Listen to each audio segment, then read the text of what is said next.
O problema dos adolescentes não são os smartphones. São as famílias deles. O link para este artigo encontra-se abaixo na descrição do vídeo. Nos últimos 5 anos, se não mais, os Estados Unidos e outros países como o Reino Unido foram tomados pela narrativa de que há uma crise de saúde mental entre os jovens. Isso não é verdade, há poucas evidências de crise na maioria dos países europeus. Nos Estados Unidos, definitivamente há uma crise de saúde mental, mas, na verdade, ela é mais pronunciada entre dois grupos, homens brancos de meia-idade e jovens indígenas americanos. Não entre os adolescentes, que, na verdade, cometem suicídio com a menor frequência entre todos os grupos demográficos. Podemos ver isso melhor em dados de suicídio, a dados de autorrelato. Muitas vezes a força vital dos pânicos de saúde mental dos adolescentes acabam sendo totalmente não confiáveis, e até mesmo dados hospitalares foram corrompidos por mudanças nos relatórios ao longo do tempo. Esses dados de suicídio mostrados abaixo são atualizados para 2023, os dados mais recentes do CDC. Várias coisas que são importantes para observar. Primeiro, as taxas de suicídio de quase todos os grupos parecem subir e descer em conjunto. Segundo, as taxas de suicídio para homens caucasianos de meia-idade e jovens homens indígenas americanos são muito maiores do que para adolescentes e também aumentaram mais dramaticamente de 2003 a 2020 do que as taxas de adolescentes, em termos de números absolutos. Por fim, com exceção das mulheres nativas americanas, as taxas da maioria dos grupos caíram entre 2020 e 2023. E essas diminuições aconteceram sem qualquer censura substancial de smartphones, mídias sociais, etc., que os jovens ainda usam tanto quanto sempre usaram. Esses dados são bastante claros, a saúde mental não é um problema isolado dos adolescentes. O que acontece com a geração dos pais está associado ao que acontece com a geração das crianças. Tentar separar os jovens, para melhor culpar a tecnologia, foi um erro crítico e terrível que desperdiçou muito tempo e esforço político.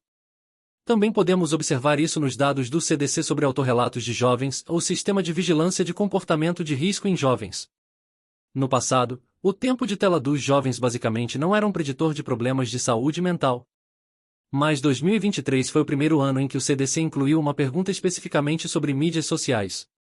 Como escrevi anteriormente, o CDC descobriu que, mesmo em correlações essencialmente bivariadas sem controles estatísticos adequados, as relações entre mídias sociais e saúde mental dos jovens eram triviais, basicamente no nível que se esperaria de ruído estatístico.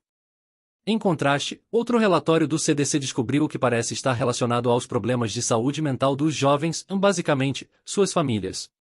O CDC fez uma série de perguntas aos jovens sobre eventos adversos no lar, abuso, negligência ou pais com problemas de saúde mental ou que tenham sido encarcerados. Comparados aos efeitos tênues das mídias sociais, as relações entre esses eventos adversos na infância e os resultados de saúde mental relatados pelos próprios participantes foram robustas. Por exemplo, vivenciar 4 ou mais desses eventos, em comparação com 0, foi associado com R igual a 0,346 a depressão tristeza autorrelatada, R igual a 0,521 a ideação suicida e R igual a 0,570 as tentativas de suicídio. Pelos padrões das ciências sociais fracas, essas são correlações robustas. Mesmo em termos absolutos, correlações na faixa de 0,5 são impressionantes, explicando pelo menos 25% da variância no resultado. Para ser justo, isso se baseia, mais uma vez, em dados de autorrelato e, como acontece com todos os dados de autorrelato, deve ser encarado com muita cautela. Mas isso sugere que devemos ignorar em grande parte todo o pânico das mídias sociais, e se realmente levamos a sério a saúde mental dos adolescentes, devemos nos concentrar no que eles claramente estão tentando nos dizer. O problema está se originando dentro de casa. Simplificando, quando os pais têm problemas, esses problemas parecem afetar os filhos. Isso não deveria ser uma surpresa. Infelizmente, parece que ninguém está realmente prestando atenção a esses dados bastante óbvios, incluindo o CDC. Falar sobre abuso e disfunção familiar simplesmente não parece sexy, e os pais não querem ouvir que quaisquer problemas que seus filhos possam estar enfrentando têm uma chance considerável de se originar deles. Ninguém vai vender um monte de livros ou aparecer no programa da Oprah com essa mensagem desconfortável. Os pais preferem explicações mágicas, em que com uma única medida política, os problemas das crianças desaparecerão magicamente. Convenientemente, os próprios pais nunca foram os culpados. O que é notável, no entanto, é o quão gritantes esses dados são e a facilidade com que estão disponíveis. E ninguém está falando sobre isso.